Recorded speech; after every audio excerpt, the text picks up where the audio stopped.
No exercício 1.8, deseja-se representar através de objetos arrays de valores inteiros e operações sobre estes arrays. Para isso, você vai criar uma classe chamada ArrayInteiros. Primeiro você vai fazer um diagrama de classe e depois você vai criar um projeto no BlueJ para fazer a implementação.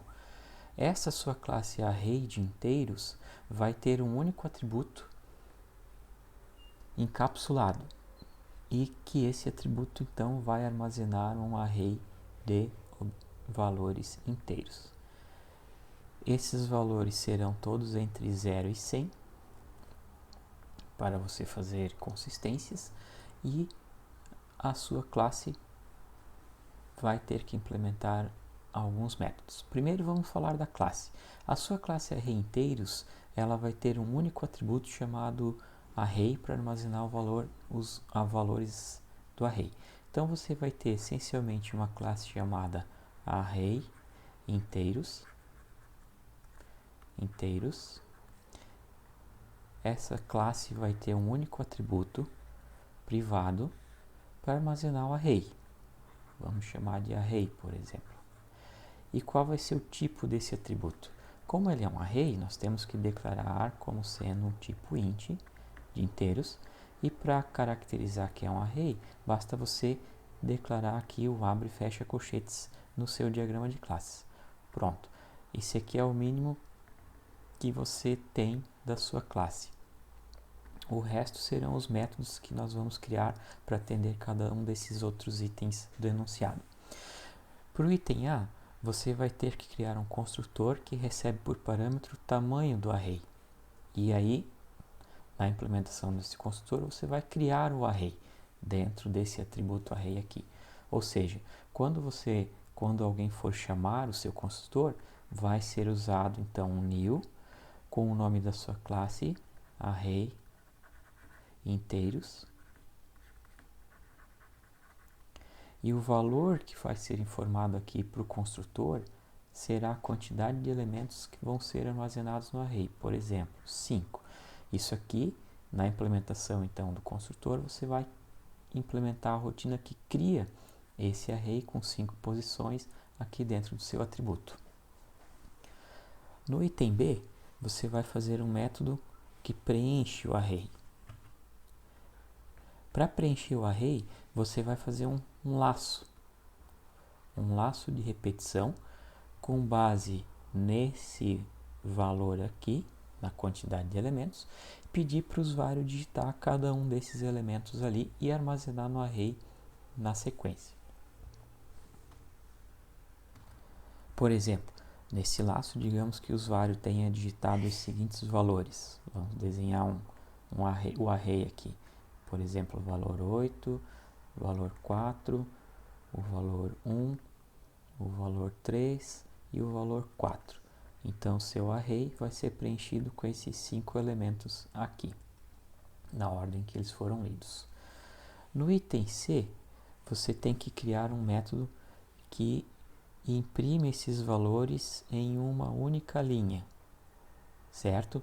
Então, aqui eu passo o formato que você vai ter que imprimir os elementos desse array, separados por vírgula.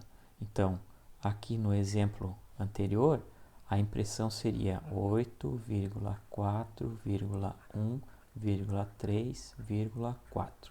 Observe que não há quebra de linha, né? E não tem a vírgula aqui depois do último elemento. A vírgula apenas separa os elementos. No item D, você vai fazer um método que verifica se um determinado valor informado daí para o método existe ou não no array. Vamos botar para cima isso aqui. Então, por exemplo, se o cara estiver pesquisando um valor 3, por exemplo, procurando o valor 3, esse seu método vai ter que verificar se esse valor existe no array e se existir, que é o caso, né? Está aqui o nosso valor 3. Se existir, ele vai retornar true. Seu método vai retornar o valor true. Na letra E, um método que encontra e imprime o maior valor do array e sua posição. Neste nosso exemplo, ao chamar o método do item E, você vai ter que implementar uma busca pelo maior valor, imprimir qual que é esse maior valor e o seu índice no array. Por exemplo, nesse nosso array aqui, o maior valor é o 8. Então, o seu método vai imprimir o maior é o 8 e a posição dele, o índice que ele foi encontrado é na posição 0, né? Aqui estão os índices 0, 1, 2, 3 e 4. Então, ele foi encontrado na posição 0. No item F, você vai implementar um método que calcula e imprime a frequência absoluta de cada valor possível. Lembrando que os valores possíveis são de 0 até 100, certo? Essa frequência absoluta nada mais é do que a quantidade de vezes que cada valor possível aparece no array. Aqui eu dou um exemplo, vamos exemplificar com esse nosso array aqui. Então, para esse nosso array, essa nossa tabela vai imprimir desde o primeiro valor possível, valor 0, até o valor 100, quantas vezes ele ocorre. Por exemplo, aqui nós temos que o valor 0 ocorre 0 vezes. Aqui é a frequência, né? O valor 1 ocorre uma vez. O valor 2 ocorre 0 vezes e assim sucessivamente, até chegar no valor 100. Por fim, você deve imprimir no item G um método que ordena o array em ordem crescente de valores. Como é que ficaria essa ordenação com esse nosso array de exemplo aqui? Então, a ordenação ficaria ordenação, nós teríamos em ordem crescente de valores, em ordem crescente. Então, nós teríamos aqui, na primeira posição, o valor 1, na segunda posição, o valor 3, na terceira posição, um desses valores 4 aqui, na quarta posição, mais um valor 4, porque eu tenho 2, e na última posição, o valor 8. Esse seria o resultado do nosso array após chamar esse método do item G.